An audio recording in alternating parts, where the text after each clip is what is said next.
Amy, I have an itch and it is for a spicy dark romance and I need one bad. I have the book for you. It is A Reign of Shadows and Endings by Melissa K. Rorick. It was an instant New York Times bestseller. It was a huge indie hit on Book Talk, and I think it is right up your alley. It seriously has some of my favorite tropes, like shifters, vampires, witches. You know how I feel about vampires. There can never be enough. It has the best morally gray characters, fated mates, meddling gods, forced proximity, touch her and die. One bed, one horse, he falls first, enemies with benefits. I love enemies with benefits. Don't tell me your feelings at all. Just ravage me, please. I need to read this immediately. I love that there's even LGBTQ rep. The series overall features romantic relationships like MFM polyamory, MM, and FM. Give it all to me. You know how I love to feel devastated by reading a book? A Reign of Shadows and Endings is it. And if you're like Jack and I and you love special editions, there is a gorgeous deluxe version with stenciled edges, foil details, and full color character arc from Kensington Publishing. It is, in fact, in my heart currently. We're so excited to read it, and you can too. You can find A Reign of Shadows and Endings by Melissa K. Rorick wherever books are sold in print and in ebook. You can also find Melissa online at her website, melissakRorick.com, at Melissa_K_Rorick on Instagram, and at author Melissa K. Rorick on TikTok. That's ROEHRIC.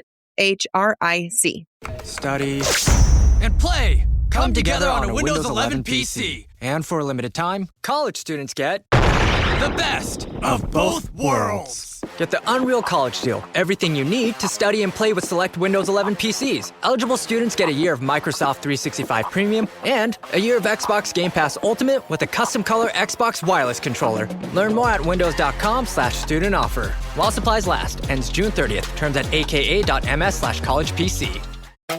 Zootopia 2 has come home to Disney Plus. Let's go! Get ready for a new case. We're gonna crack this case and prove we're the greatest partners of all time! New friends. You are... Gary the Snake. And your last name? The Snake. Dream Team. And new habitats. Zootopia has a secret reptile population. You can watch the record-breaking phenomenon at home. You're clearly working at it. Zootopia 2. Now available on Disney Plus, rated PG.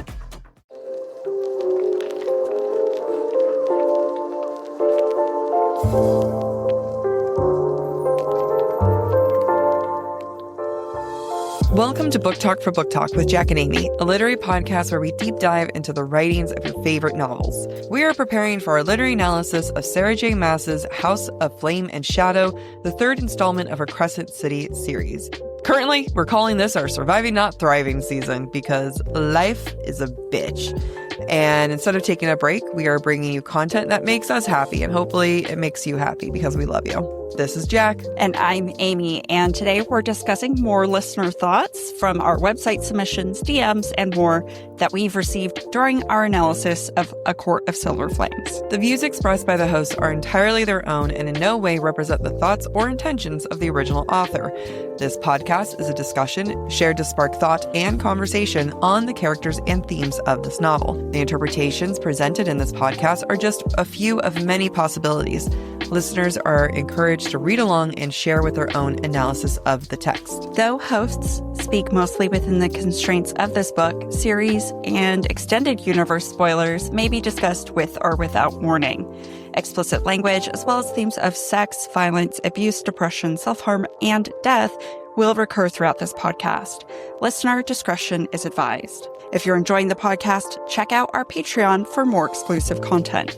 You can find us at patreon.com/booktalk for book talk. I think it's fair to say that there will be spoilers. Aggressive SJM Mass universe spoilers. There was last time. I don't know what we were thinking. I think we were like, it happens. Only because I think it's fair. We should give mini Surviving Not Thriving updates. And because I was viciously accused of being an overshare.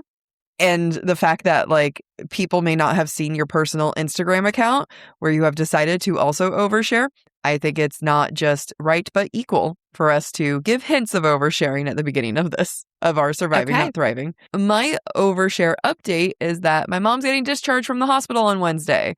Yay! It's a Sunday. And then when a friend texted me and was like, how are you doing? My response was, I'm getting bangs in a new car. So take that as you may.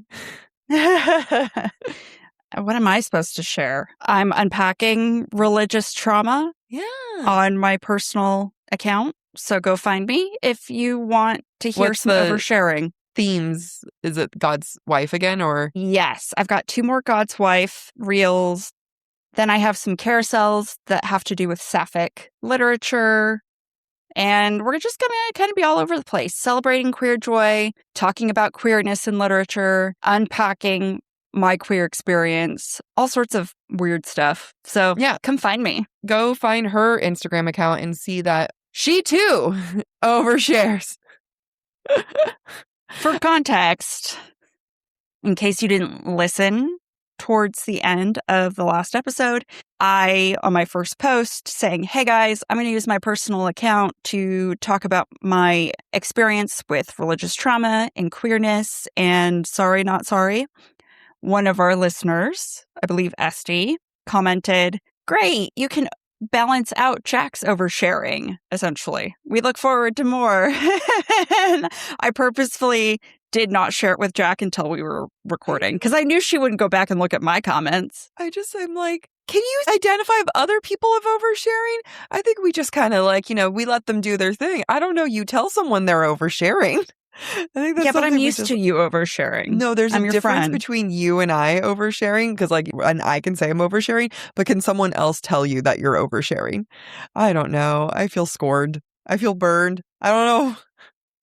It's, I think your sharing is just a normal Tuesday for you. I think other people are like, I just wanted a polite hello and have a nice day. I will say I don't overshare with strangers though. Like if I'm like getting to be friends with them, like I have a very hard and fast, I don't like talking about it. I've definitely heard you overshare with strangers. No, there's a difference. I will overshare with a bartender and someone that I'm never going to see again. I will not overshare with someone that I'm engaging with a potential friendship, relationship, or something like that. If there's like potential that I'll see you again, I won't overshare. Yeah. But if it's like a bartender or something that I'm like never going to see you again, gladly overshare. Okay. Yeah. That is a very, very strict distinction. Yeah. It's there. Yeah. I'm more likely to do the opposite. Yeah. Of like not of oversharing with someone initially and then. Not like initially, but early on, if it's someone like I'm engaging in a friendship, I just go deep real fast. Yeah. Whereas if I don't know you and you're not going to contribute anything meaningful to our conversation, I'm not going to share it with you. I just can't do like the first meeting. I think it's because like I'm such a bummer. There's so many dead family members. You got to keep the facade of cheeriness. Yeah, like it's just like it's one of those things where it's like once you're exposed to the lore, it's not a happy lore. Yeah.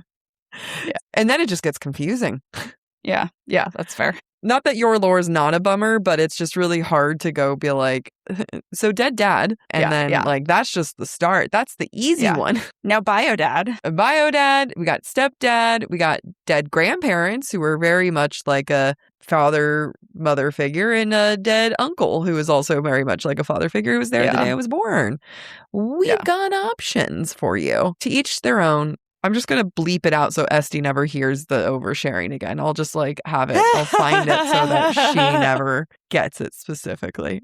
She gets a very specific broadcast. Yeah, I don't know. It's so funny that that's the thing that like stings. Like there's been someone who has been like, hey, you guys aren't doing a good analysis. And we were like, fair enough, but that one hurt. Sorry. It's okay. It happens. I think you're going through a lot right now. Yeah. And so it's extra vulnerable. It hurt. That one hurt. It's okay. I wouldn't have shared it if I'd known it was going to hurt. It's okay. This is what my ex-boyfriend could not keep up. He was like, I can't tell which one's going to hurt your feelings and what's not. And I'm like, neither can I. I just need you to be ready for it. Yeah. Just we're both going to find out and it's going to suck for both of us. He would be like so insulted. He'd be like, this one hurt your feelings? I'm like, I know. Think I'm happy about this? Yeah, I get it. Anyway, we got some great comments and DMs to read. All right, so we're going to start with Nicole. not our friend, Nicole. They could be our friend. We don't know. That's not your roommate, Nicole. Yeah. How's that? Hello. I've fallen behind and I'm starting to catch up listening to your episodes about Silver Flames. I have a thought on an early episode about the Archeron sisters and how they are different, and I saw somewhere and completely agree that each sister represents a different trauma response. Feyre represents fight, with how she handled things under the mountain before she started her healing journey. Nesta represents flight, with how she turned to alcohol and other vices to deal with her trauma before her healing journey began. And I do believe that Elaine is representing fawn, with how we are seeing her handle things. And I wonder where her healing journey will take her. I'll stop there. I love that. I especially love that Elaine is the one that's fawn. Yeah. Because she's the only one left being compared to a doe. Fawn makes me think spring, and she's very much in love with her gardens, etc. So I could see that. Although we know that fawn, we're not talking about fawns, we're talking about fawning. In case the listeners we're not talking about. No, I know. It's like Amy knows. We're talking about fawning over someone and compliments. Right. I think I would lean more towards the compliments. Yes, that is so you. Yeah, of being you flatter them into distraction. Hey, the way you're wielding that knife to kill me, so good. So good. Really impressed with your strength. Do you think wait a minute. Are you about to joke me? Because, you're super strong. I've always wanted a hot guy to choke me. It's so true. It's so true. But in a healthy, light way. Although now more studies are coming out that, it's actually even light choking is really, really bad for you. Yeah. It's bad for your brain. Bummer day for everyone here. Anyway, I love that. I think it's great. I think that Elaine is just pacifying everyone. I think Elaine has her own opinions and her own thoughts on who she's probably annoyed most with, but, she's not ruffling any feathers. The Night Court hasn't kicked her out. So even if she's not sitting there complimenting, Reese, you're the best. I think her just laying low when you know she has other opinions, because everyone does. Right. No one is upset with Elaine except Nesta. Right? Yeah. Elaine is just sweet Elaine. She does nothing wrong. She's always helpful. She, to your point, flies under the radar with her mildness. Yeah. She doesn't ruffle feathers. And that is definitely a strategy. Yeah. So Nicole continues, I just listened to the episode where Nesta tells Feyre about the complications of her pregnancy. I have some thoughts and just wanted to share. As it pertains to Reese and not telling Feyre about her pregnancy complications, I believe a lot boils down to trauma responses. Reese went 49 years with no control over his life and had only just recently got it back and had started his healing journey. Now this happens to Feyre. It's showing him that he is not in control again. And I do believe that while his decisions aren't the best, it's definitely a trauma response given how he went about handling it. I love listening, and thank you for making a podcast that I can listen to and feel smarter when I'm done. Aww. Keep up the good work. Thanks, Nicole. Aw.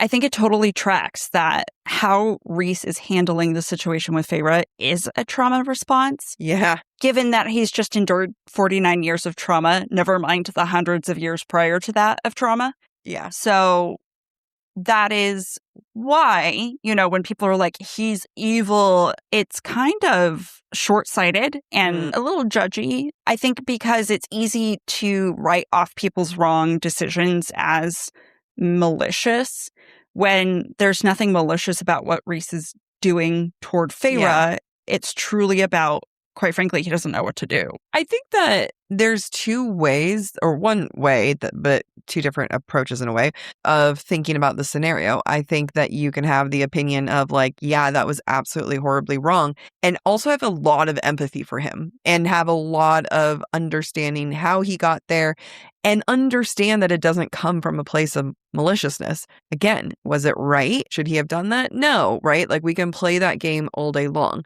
And I think there's a lot of people online who absolutely hate the butt, where it's this wasn't coming from an I'm an evil Reese place. This came from trauma response, a place of hurt and worry and fear. I think understanding isn't excusing. I agree. Empathy does not excuse behavior. Like you said, saying, I get where he's coming from, I wouldn't have done it that way. It's not excusing the behavior. That is, I'm just repeating what you said. I'm going to move on. Commercial break, but make it literary.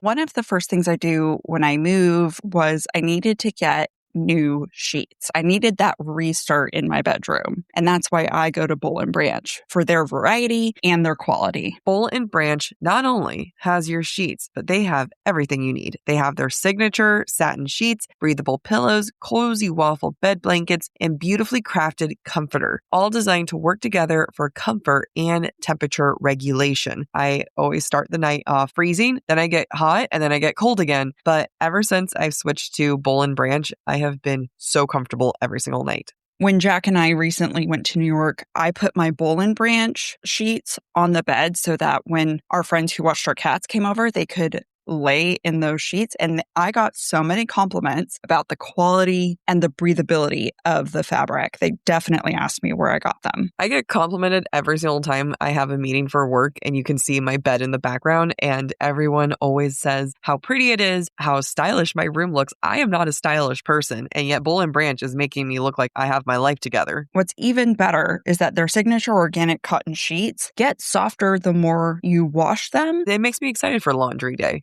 Upgrade your sleep with Boll and Branch. Get 15% off your first order plus free shipping at bollandbranch.com/booktalk with code BOOKTALK. That's Boll and Branch, BOLLAND, branch.com/booktalk, BOOKTALK, and use code BOOKTALK to unlock 15% off. Exclusions apply.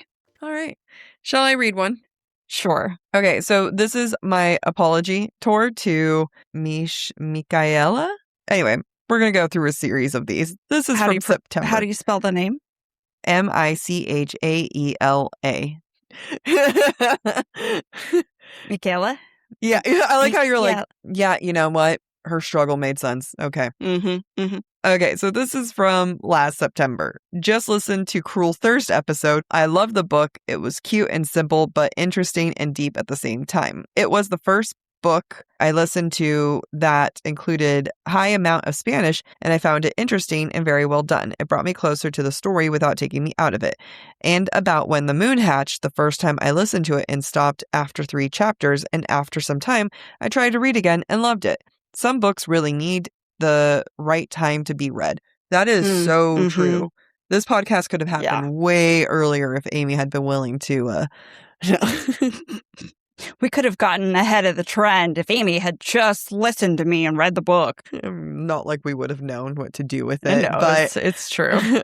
Yeah, I mean, there's a lot of things that you kind of like. For me, it was Cruel Prince. It took me 3 goes to get into Cruel Prince. And then finally, I was like, okay, I'm here. Let's do this. Yeah. Now I'm on board. It also takes me a long time to come back to books to read the sequels, even though I'm dying. Yeah, even though I'm dying to know. But like, I haven't read the last book in the Plated Prisoner series. I'm really guilty. I don't like going back and finishing series. Yeah. Things. I finish things, but like it's the same way that I won't finish Buffy. Like I have 7 episodes left. Yeah. I don't know. Fair. I'll talk about it in therapy and then keep it to myself. I'm so fucking bitter. I don't know what's going on. It's not you. I'm sure I have more things going on. Anyway, let's continue to read their notes. Hey, just thought about how quick Aylin's depression came. I read Assassin's Blade before Heir of Fire, so it felt like some time passed before the start of Heir of Fire. So Aylin's mental state, etc., was not a quick jump. Similar with Tower of Dawn. I read it before Kingdom of Ash, so the time Aylin spent with Maeve felt longer and had a bigger impact. It helps when you read books in the order. In the right order. Wanted you to read it in. Yeah, we fucked that one up. I feel mostly responsible for that. That's so fun. I love that you blame yourself. I do. I should have caught it. I'm pretty sure I was confidently like, nope, we're going to Heir of Fire. I think what's funny is the fact that like I was the one who also caught it too. Like it's a double whammy. Like you didn't catch it the first time. Yeah. Or until like the 7th episode time. Again, okay, so they have like 2 more comments. Currently listening, this is from February. I am so sorry. Currently listening to the last episode, and a perfect example for when a woman asks for something and a man just listens and does it is Frozen. Kristoff is there for Anna. Were we talking about Frozen? Frozen? No matter what, and even when he's upset with her, he asks what she needs and does it after that. They focus on their own conflict. Great role model for kids and adults. What do we talk about? That's the thing. So if you guys ever send us messages and you go, listen to the last episode, I don't know what you're talking about. We try to record these ahead. Yeah, we've recorded that so long ago. And we're not very good at listening to them when they come out. That's the other thing. No. Also, anytime you guys like something and you put it in the Spotify comments, because you can leave comments on Spotify, and the times that we post carousels and stuff and clips, it's from comments that people make. Mm-hmm. And that's where I'm like, oh, interesting. That's what sparked your interest. And then finally, this is from May, just finished Rights of the Starling, and I need you to make an episode about the masterpiece because I have no one to talk to about it. Oh, that's a sequel we haven't gotten to yet. Is this Shield of Sparrows? Oh, yeah. Oh, Daphne Perry. We just have so many things to read. We do. So many things. Oh my God. I'm catching up with so many messages too. This is from Brittany. It's a two-parter. Part 1. Hey there. I'm just listening to your analysis of Silver Flames chapter 57 through 63. I'm a bit behind. And when you were discussing Nesta's admission to Cassian about not being good enough for him and how she's afraid that, quote, the things she loves will be taken away from her, unquote, I realize that is exactly what Rhys describes as one of his biggest fears to Farah in Mist and Fury. So, just another example of how spot on you both are about Rhys and Nesta being similar / two sides of the same coin. Wow. Good call. Thank you for catching something that makes us sound smart and right. Even though we didn't catch it at all. Not at all. Not at all. That's a really good point. Yeah, I completely forgot that about Rhys. Yeah. That's one of the reasons why he never talks to Feyre about the mate bond, right? Yeah. Yeah. Which is why Nesta never talks to Cassian about their mating bond, even though it's obvious. It's good. Oh, SJM. This would be a good carousel clip. This would be a really good carousel clip. Okay. Good news, Brittany. You're making it into the carousel. She continues the next day. Sorry, one more comment about the secret chapter you discussed in Breadcrumbs and Broomsticks episode. In addition to Rhys being protective of mating bonds, being a reason he is not in favor of Az and Elaine, I think he also sympathizes a bit with Lucien in this situation because it reminds him of how he started off with Farah before they got to know each other / sealed the bond. He even draws this parallel himself when Farah and Lucien returned to the Night Court in Book 3, telling Lucien to have some sympathy for how his / Farah's relationship played out now that he's in a similar situation, watching his mate mourn her previous relationship. He may also see Az's reaction in the secret chapter trying to lay claim to Elaine as similar to how Tamlin laid claim to Farah before she ever had a chance to get to know her mate. I know it's a very different situation, and I don't think Rhys is that invested in Elaine / Lucien's relationship, but reminds him about how he almost lost his mate to another male. Damn. I know. Coming in with amazing thoughts I didn't even think of. The comparison of Azriel to Tamlin, I think that's going to piss so many people off on both sides. Let's play with this, shall we? Yeah, let's play with this. Do it. Azriel and Tamlin. God, I think that there's something to be said. You know what I find interesting about Azriel, and I can't wait for his story, is how much he hates the Illyrians. And Cassian is very much like he wants to save the Illyrians. Like, he's like, that's where we're from. Like, we are Illyrian. And Azriel just wants distance. I can potentially see similarities with Tamlin's mentality with his father and his brothers and how they were cruel and how they had human slaves. And he just wants distance from it. From that history. I think there's like a certain level of distance of what you were born into. Yeah, I can see that. I can see that too. And it is a father and brother situation, just like with Azriel, it was his father and brothers as well. Yeah. Kind of the same family dynamics. Yeah. Interesting. Also, if I want to make it a real stretch, Azriel is a shadow singer and he uses his shadows as spies. Tamlin used his people and sent them over the wall to try and fulfill the prophecy. I feel like there's a little bit of a parallel there. I can also see all the parallels between Lucien, Azriel, and Elaine when you look at Rhysand, Tamlin, and Feyre. Feyre, yeah. The biggest thing is the feeling entitled. And people are going to hate this, but when you read the secret chapter and you read Azriel's point of view in the secret chapter, there is a level of self-entitled there. And he says 3 sisters for 3 brothers. There's an automatic expectation of, well, this should be mine too. Yeah. I wonder if there's any parallels to Amarantha. Between Amarantha and Azriel? So Tamlin and Amarantha's dynamic, Azriel, it's kind of the opposite with Mor. Well, I'm almost wondering if Rhys is Amarantha. Interesting. Stopping him from trying to...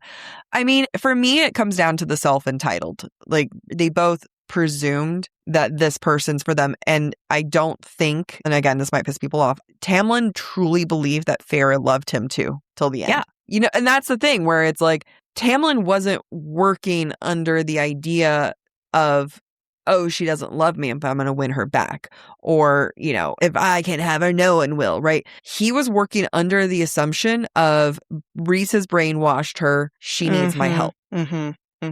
Didn't use the right methods, didn't use anything. Even before Feyre was taken and he was like freaking out and, you know, he was processing trauma, not in a healthy way. We're not justifying these things, but it was never to harm Feyre. Like, he thought that they were in love and would be in love forever. Yeah. It feels like Tamlin's desire to go save Feyre is not unlike Azriel feeling responsible to help Feyre go save Elaine from the cauldron. And that only honestly increases his entitlement. And there's something about the complexity of Azriel where there's a certain level of entitlement where he's like, 3 sisters for 3 brothers. Like, why wouldn't I get one? / he's so up his own ass about, like, I don't deserve her. I've tortured so many souls, right? And that's where him and Tamlin differ, you know? Yeah. Like, Tamlin is like, you know what? I do deserve you. We deserve to be together. Yeah. Okay. This is from Savvy. Sailor Moon was the OG. You don't end up with the first blonde love interest. It's true. It's true. Yeah. Thought you would appreciate that. I do one. appreciate that. The English version, I think his name was Andrew. And really? Yeah, if I can remember correctly. And you know what? Although every once in a while, like on Bumble and stuff, I'll swipe on a blonde man and I'm like, it's okay. It's all right, Jack. But like the Vampire Lestat TV show is making me feral. Yeah. Feral for blonde bisexual vampires. It's a special type. And that's okay. And it's only Sam Reed as Lestat, not even Sam Reed as Sam Reed. Not Sam Reed as Sam No, Reed. I've seen him do interviews and I was like, no, you've ruined it. And he's Australian, so it's like he still has an accent. Yeah. Okay, this is from Erin, who is usually in our DMs, and she says, look, I'm using the forum. Aren't you guys proud? I am. I'm sure you guys talk about this in the episode regarding winter solstice, but I wanted to take a moment myself to comment on the fandom idea that Nesta should have ended up with Eris. I get that they have chemistry and it's fun to like the bad boy. I also appreciate that there is obviously more than meets the eye to Eris, as we've been given several strong hints in the text that he's not actually so bad. However, it makes me truly deeply sad when I see people commenting online that Nesta and Eris should have been endgame. Nesta says herself, Eris is the brute. He is a brute and a piece of shit, and I would marry him because I am just like him. Then she goes on a monologue about how she doesn't deserve Cassian and how all of his friends know it. Wishing that Nesta had ended up with Eris is wishing her worst thoughts about herself to be true, and for her to keep thinking them and feeling them. At the point she says that, we have spent almost a whole book with her realizing that she does not think very highly of herself and is prone to self-sabotage when she gives into those negative thoughts. To come out of this book thinking that she should have ended up with Eris and that Cassian, quote unquote, never really loved her is very sad to me. And I'm sure some may say that it's not that deep, but to me, it is that deep. People who think that have obviously never been stuck inside their own head, which doesn't like them very much, and have obviously never been shown love the way Cassian shows love for Nesta over and over again. Mm-hmm. If readers want her to be with Eris because it's sexy, then they are totally missing the entire point of the novel, and that makes me sad. They are wishing for Nesta to stay a version of herself that she does not like and wants to leave behind. Love you both so much. Been here since day one. I only consistently listen to 2 podcasts every week, and yours is one of them. Oh, Thanks, Erin. thank you. Insert sponsored subplot here. I have decided I am going for a European summer vibe, and Quince is helping me get there. Ooh, what are you getting? Okay, I'm obsessed with some of their linen clothing, but one of my all-time favorite pieces that I recently got from them is their leather ballerina flats. And I am walking everywhere and I feel so chic with them. My favorite piece of my spring and summer wardrobe is the soft organic cotton button-up. I use it as a layer for cooler mornings or cooler evenings. I wear it to work or I wear it out casually with my favorite pair of shorts. It's so adaptable and I always feel put together, even if I just rolled out of bed. Everything at Quince is priced 50 to 80% less than similar brand. And that's because they work directly with ethical factories and cut out the middleman. So you're paying for quality, not brand markup. And it's not just clothing. Quince has really become a destination for elevated essentials across the home, kitchen, bedding, and beyond. I'm really looking forward to putting Quince kitchen items on my registry so that I can redecorate my entire kitchen. You can elevate your summer wardrobe. Go to quince.com/booktalk for free shipping on your order and 365 days returns. Now available in Canada too. That's QUINCE.com/booktalk. BOOKTALK for free shipping and 365-day returns. Quince.com/booktalk. I think that's a good point. I think that Nesta is one of the perfect examples of stuck in your head, right? Mm-hmm. Of spiraling thoughts. We do get some of it with Aelin, but we get it with Aelin in the first half of Heir of Fire. You know what I mean? And arguably we've had it with Nesta since day one because she's been a bitch since day one. And we learn that, oh, she's a bitch because of all this other trauma going on inside her, / that's just her personality. But it really is a good point of if we're not listening to what the characters are saying, we're going to not just diminish SJM's work, but devalue potentially people who think similarly. Right. Well, this character is on a journey for a reason. And SJM is trying to accomplish something through that journey. And look, I understand having a crack ship. I get it. I've had plenty of crack ships. The thing with this one, to Erin's point, is the fact that you obviously don't want Nesta to be happy if you want Nesta to be with Eris. Yeah. And someone might argue, well, Eris actually vocalizes that I want to marry her. I want to be with her. He actually takes action where Cassian does not. But those actions don't demonstrate love. No. And all that Cassian's done has demonstrate love. Yes, sometimes he's dumb and makes dumb decisions or says dumb things, but he's a man in love. And she's a woman who can only understand love through actions. Yeah. I also feel like Nesta's just looking for confirmation. It's confirmation bias, right? Everyone leaves. Mm-hmm. Well, it's going to look like everyone leaves if you forget the part where you're treating everyone poorly and then they leave, right? Or there's no such thing as love. Marriage is only for these political battles. Well, here's Eris coming and trying to prove that too. You know what I mean? So I think that this idea of being caught in your own head, especially when it comes to romantic things, maybe people haven't experienced that. Maybe they don't know what it's like to look for the thing that justifies and proves why you're the problem or why you're the issue. For me, for years, it was, I'm so in my head now of when I share something, I'm truly This has truly Don't. messed with me.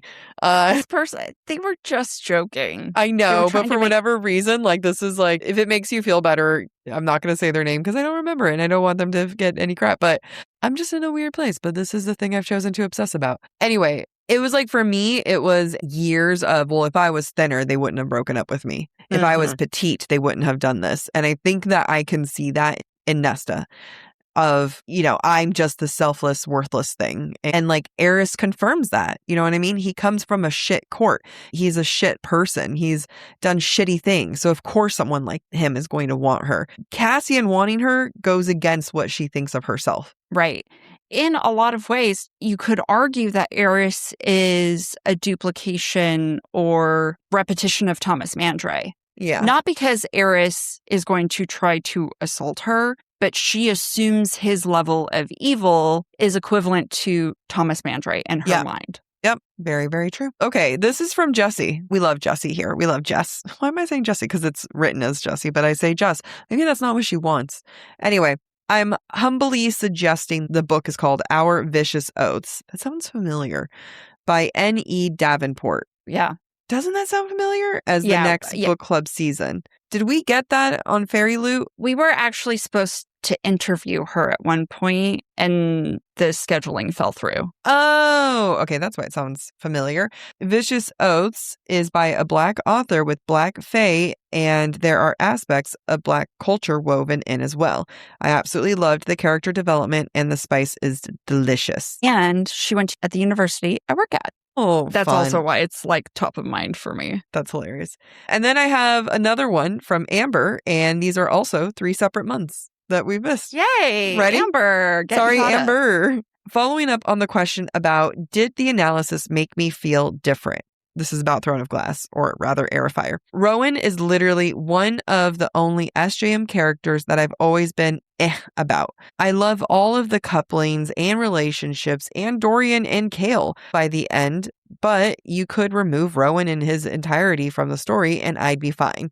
You guys are 100% on how they rushed their story and how some parts of the growth between Aelin and Rowan didn't make sense. Never understood why I didn't care about him. Didn't love or hate him, but it makes perfect sense now. It's funny. Yeah. That's funny. Thank you. I needed that validation, 8 months later. I know. I'm still willing to be swayed by Rowan, like he's done nothing for me since. You know what he has done is made me really appreciate Hunt so much more. I think that we were harsh on Hunt before, and Rowan has made me be like, you know what? Talk about a man with personality. Yeah. So that one was from December. Now from January. Finally listening to your last episode for Air of Fire, and you guys are discussing Aelin/Selena part when it's unclear when she fully becomes Aelin, and I've always said that she remains part Selena until Erebin dies. He's the last piece tying her to that identity. That's a great point. Yeah. And that's in Queen of Shadows? I think so. I can't remember when he dies. Yeah. Then this is from January. I'm listening to the episode where they are going to the ball at the night court, and Nesta is dressed in sapphires, is said to be, quote, as if they drew blood from the sky. Iron Teeth witches also have blue blood. Love that. Excellent point. I love it. And who do we think is a witch? Nesta and us. And us. I want to be a witch. We can be. Yeah. In a way that doesn't give you migraines. I know. That would be nice. All right. This message is from Jillian, who said, I saw a really good theory on social media regarding Starfall and wanted to share. The theory that I saw was that the stars that fall during Starfall are the souls that the Asteri did not consume. And there's less and less because as the Asteri take over Bryce's world, they have more control and they consume more souls. I've seen this before. I haven't. Yeah, I've seen this online. Yeah. I would love for SJM to come back to like what these souls are. Like, what's the story? What are they doing? Why are they? Yeah. I wonder if it's also like, what if it's because, spoiler, one of the stars ends up being Aelin in Silver Flames, right? So what if Starfall is also like people world walking and there's less and less of them every year because the art of it is less known. Well, here's the other question. Then how the hell are they like going into Farrah's face? Like they're physical too. They get splattered. That's true. You know? That's true. That's the other half of it where I just want to know like what is this meant to be? What is this? Like hystericum? And there's less and less every year because there's less hysteria to come. Yeah. I think that makes sense. I think so too. All right. This is from Erica. I'm listening to the secret chapter recap and agree with everything. And I think Elaine is going to be pissed with Azriel and ask Lucian to take her away and they'll hide in the Spring Court. She'll experiment with healing the land there. They won't have told anyone. And Az will go rogue trying to save her. Ooh, very Tamlin. Ooh, very Tamlin. Honestly, there's so much potential and I'm ready for this. The only reason I don't agree with the Nesta figures it out theory is because of their deep camaraderie in Flame and Shadow. No one else agrees, but I definitely got the they fucked vibes. That threesome absolutely happened. God willing. Yeah, just off screen. Okay. One can dream. Do you think Azriel could really fuck Nesta while also jonesing for Elaine? Yeah. Yeah, I guess so. I don't see why not. She's a stand-in. I just need Maybe he thinks of Elaine while he fucks her. I just want this fan art so badly. I just want it. I think it exists out there. It does. It does. And then Erica continues from Monday and let me know if you remember Elaine's theory or Tabitha's theory. But they say, oh my God, just heard Tabitha's theory about Elaine and Lucian and totally forgot the continent connection. I'm deeply behind. I blame my children. Also leaving this here. And it's a screenshot of her Google search and it's the Norse goddess Erd. The Norse mythology Erd is one of 3 Norns and powerful deities of destiny. Domain, along with Verandi and Skuld, Erd represents the past. Mythology, they live at the well of... Nope, not saying that. Okay, so a lot of Erd, and then Erd being fate. Okay, there's a lot of words I'm not saying there. I apologize. Yeah, it sounds like Erd is equivalent to one of the 3 fates of in Greek mythology. Yep. I've got one from Mary. Hey girlies, listening to your Silver Flames analysis episodes right now. In Silver Flames, we learn more about Koschei, the death god on the continent. If I am remembering correctly, he has eyes all over the place and, quote, whispers his will and plans on the wind. I've wondered if Koschei has eyes in the Night Court, specifically via Elaine and or Meryl. I found it interesting that Elaine is able to enter rooms unaware of others and how Azriel's shadows leave in her presence so even the Spy Master can't get full intel about her. Also, her character in Frost and Starlight and Silver Flames is no longer pining for her mortal life anymore. Made me wonder if the reason she is no longer outwardly distressed about being Fae and the loss of her mortal life is because what if Koschei has manipulated her into believing that if she helps him escape his lake by acting spy on the Inner Circle, he will turn her mortal again and maybe reunite her with Grayson? Interesting. Do we think she's going to go on a mortal journey? Like, honestly, seeking being mortal? Honestly, I feel like she's got secrets, right? She's always not around. Always at planting. Convenient times. No one likes to plant. Always gardening for somebody. I don't trust that. I agree, though. Like, but she's always off doing something. Yeah, she could have plans. Watch her get really witchy and be like, I'm going to make myself mortal. Hold your hot takes. We'll be right back. Tomorrow morning is knocking. Stock your fridge now. How about a creamy mocha frappuccino drink? Or a sweet vanilla? Smooth caramel, maybe? Or a white chocolate mocha? Whichever you choose, delicious coffee awaits. Find Starbucks Frappuccino drinks wherever you buy your groceries. Experience a membership that backs what you're building with American Express Business Platinum. Get 2 times membership rewards points per $1 on eligible purchases in key business categories, as well as on each eligible purchase of $5,000 or more, on up to $2 million in eligible purchases per calendar year. American Express Business Platinum. There's nothing like it. Terms apply. Learn more at americanexpress.com/business-platinum. You know what would be funny is like if all of this like witch imagery was more to point out that Elaine's the witch, not as much as Nesta is. And I know Nesta is relentlessly being compared to as a witch, but if Nesta's a witch, then that means Farah and Elaine are also related to witches. So what if Elaine is the first one to I could see that because Nesta and Farah look the most alike, right? They share their mother's eyes. Yeah.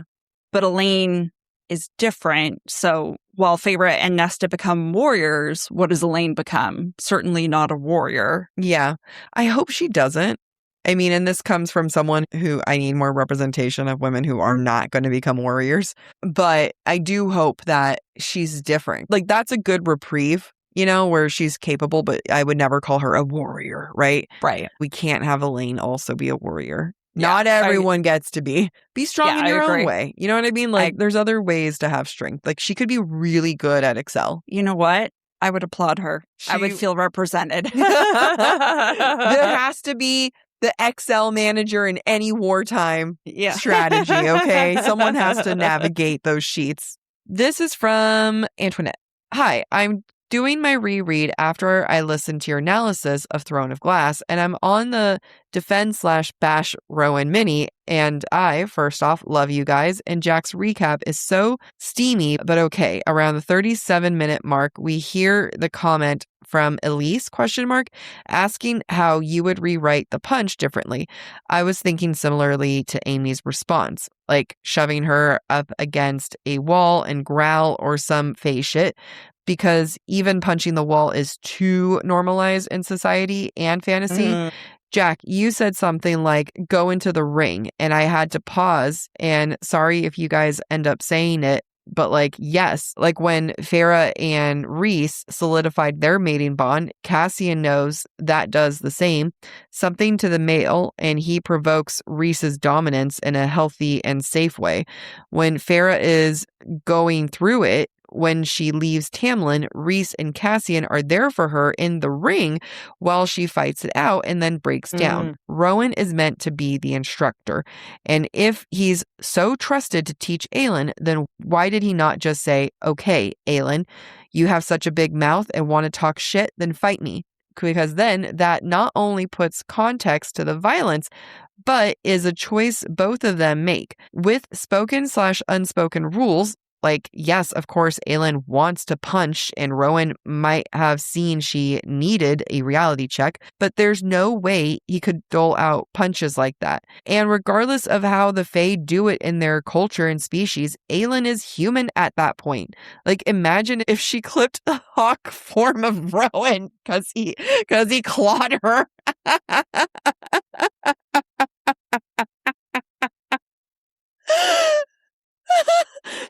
Just clip his wings next time. You're like, boom, can't fly now, bitch. Chop off his feet. I'm going to make these for dinner. I'm going to wear this for luck now. Like, what are you going to do?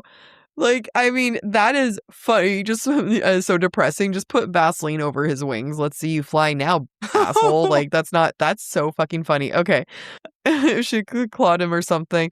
There is no excuse. And SJM, I think, wrote it to show that she is dealing with a very different type of male character in the depths of Aelin's despair and how much hatred she had for herself, much like Cale wanting nothing for himself. That deprivation is not pity, but hatred. And SJM sprinkles and dabbles that throughout all her characters. This one was handled poorly, in my honest opinion. Okay, one more thing I just hit. And Jack, you say it, and this is a perfect way to rewrite the scene, and it hit harder than mailman figure. Whatever it goes to show a woman to be in pain, she and a lot of women inflict upon themselves. Sorry, these messages were voice dictation, so apologies. No worries. I'm going to be thinking about clipping his wings for a long ass time. Yeah. Just pluck a feather. That's got to hurt him. Yeah. Just take all his tail feathers out. She should wrangle him, just grab him, and then just like start plucking feathers, you know? Question, if you pluck Rowan's feathers off, all of his feathers while he's in hawk form, yes, when he comes back, does that mean he's bald? It means he has no pubes. It's on his head, but okay. He's bald somewhere. Wherever he's plucked is where it will represent. I think. So you pluck feathers from his head? Yeah, I think that does make him bald. When Aelin gets tired of him not manscaping, she just grabs him while he's in hawk form and just Fucking, yeah. You expect me to wax? You need to keep It's up. like, oh, like, hey, babe, can you wax my back or shave my back tonight? No problem. Turn into a hawk. Turn into a fucking hawk. Let me take care of that now. That's funny. I'm going to be thinking about that for a very long time. Oh, here we go. I have another one. 2 more. Okay. They're both from Marie. One is from April. It's about Wuthering Heights. Again, this is kind of we're just clearing out our inboxes at this point, but at a point long ago. Hi there. I was just thinking about your analysis on Wuthering Heights. And the 4th episode on it, you mentioned that Jacob Elordi was the monster in the new Frankenstein. It lit up part of my brain because I was upset at the Del Toro adaptation because it didn't stick to the fact that both Frankenstein and the monster are not redeemable, and that's why they live out their lives away from civilization. It's almost a Dr. Jekyll and Hyde moment. Is it odd that both antagonist roles that Elordi has played have been quote unquote redeemed? Is it just beautiful man syndrome? Yeah. I think so. Yeah, such a good point. Yeah. I think the thing with Frankenstein and Del Toro's Frankenstein, I was okay with the monster being a little bit redeemable at the end. To me, the lesson was the white man's not always right. Yeah. And just because you're looking at something you don't understand doesn't mean it's wrong. That's how I interpreted it. But it's not wrong that maybe that narrative was just written because it's a beautiful man under the makeup. I mean, I try to think of a lot of like movies with men, and they're almost always at one point some kind of redeemable. Like even when it comes to Iron Man, right? Like Tony Stark's an asshole, and yet he's also redeemed, right? He goes and becomes a superhero. There's so many instances where these horrible, they're just redeemable. There's something. Do you know who I think would be a fantastic actor that I think has nailed roles where they're not redeemable and they're just willing to go there? Robert Pattinson. Yeah, for a pretty man. I mean, yeah, and I love me some Robbie P as I call him, but they're not like, and Jacob Elordi's attractive, but they're not attractive. They're attractive, obviously. They're not if I saw beautiful, not Theo James, like Sam Reed. I just feel like, okay, is this a controversial statement? I don't think that we get beautiful male actors like we did with Brad Pitt in the 90s. Like sometimes I think the 90s, 80s era of male actors, they were, and female actors were a level of beauty that I just don't see. And I wonder for the female actresses, I know why. I think it's because a lot of them get work done. I think Margot Robbie was one of the last ones where I was like, you are so stunning. I can't function with this. Like you are the God's favorite type thing. Yeah. Angelina Jolie's another one, right? Yeah. And I think a lot of like modern actresses, and now I'm wondering actors too, kind of have that iPhone face where it's just kind of a little bit of a copy paste. And I've now seen like so many actresses where I'm just like, is that Margot Robbie? No, it's not. It's someone else like who looks exactly like Margot Robbie. And I just don't know if, I mean, other than Theo James, you're perfect. But I'm trying to think of like that. Here's another one. Smallville Clark Kent. Oh, just really pretty guys. Yeah. Like the kind where you're just like, this is offensive how beautiful you are. Yeah. Because I don't want to say that Jacob Elordi isn't attractive, but like him and Austin Butler, like they're both kind of goofy looking guys. When you put them next to, they're not like that classically handsome. Yeah. I would even say, even those who were not the most beautiful actors at the time of us growing up, I think Michael Vaughn from Never Been Kissed and Alias. Yeah. Brandon fucking Fraser. Yeah, he was a hottie. So attractive. Like, that's the thing. Like, just look at their facial features, and there's something about male actors in the 90s that were just really attractive. Yeah, early 2000s. Yeah, I mean, even Orlando Bloom, like, he was so pretty. And the actor who played Aragorn in Lord of the Rings, like, you and Viggo Mortensen. Yeah, I just don't think you see those kind of guys anymore. No, we have Timothée Chalamet. Yeah. And look, I loved his slutty little crop top at the Oscar years ago, but, you know, I mean, like, even Ryan Gosling is just a little funny looking. Yeah, I think that, like, he was coming in at the tail end, right?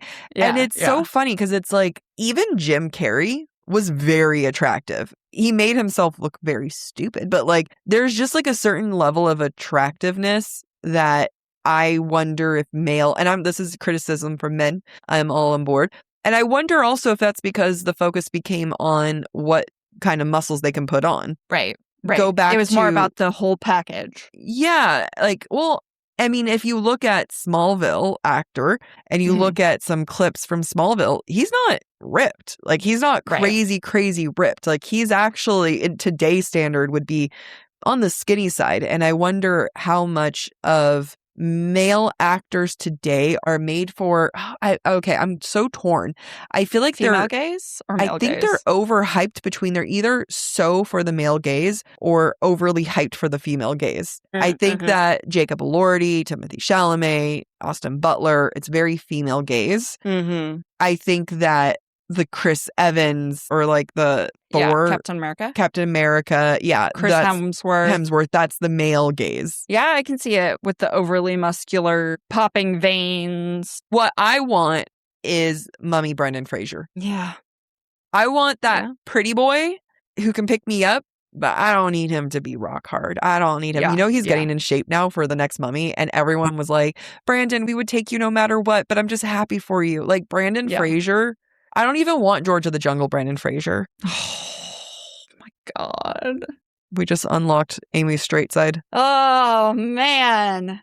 Yeah, my gay has been challenged today between your gym boyfriend and this talk about handsome men. I know. Next time you see Gym Boyfriend, you should keep an eye out for his tattoos. Okay, I will. And then be a better wing woman. I will. And wing.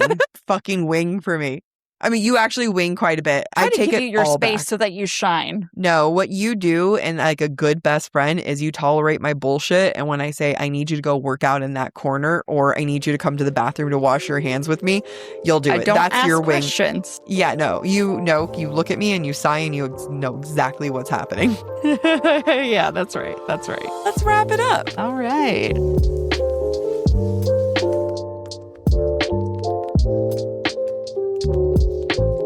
Thank you for listening to this episode of Book Talk for Book Talk with Jack and Amy. If you're enjoying the show, don't forget to rate, review, and subscribe on your favorite podcast platform. It really helps other readers find us.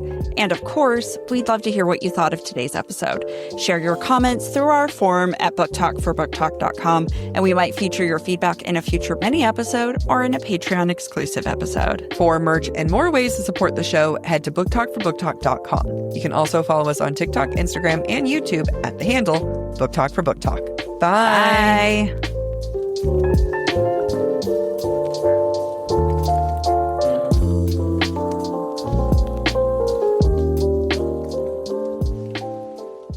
One of the first things I do when I move was I needed to get new sheets. I needed that restart in my bedroom. And that's why I go to Boll & Branch, for their variety and their quality. Boll & Branch not only has your sheets, but they have everything you need. They have their signature satin sheets, breathable pillows, cozy waffle bed blankets, and beautifully crafted comforter, all designed to work together for comfort and temperature regulation. I always start the night off freezing, then I get hot, and then I get cold again. But ever since I've switched to Boll & Branch, I have been so comfortable every single night. When Jack and I recently went to New York, I put my Boll & Branch sheets on the bed so that when our friends who watched our cats came over, they could lay in those sheets. And I got so many compliments about the quality and the breathability of the fabric. They definitely asked me where I got them. I get complimented every single time I have a meeting for work and you can see my bed in the background, and everyone always says how pretty it is, how stylish my room looks. I am not a stylish person, and yet Boll & Branch is making me look like I have my life together. What's even better is that their signature organic cotton sheets get softer the more you wash them. It makes me excited for laundry day.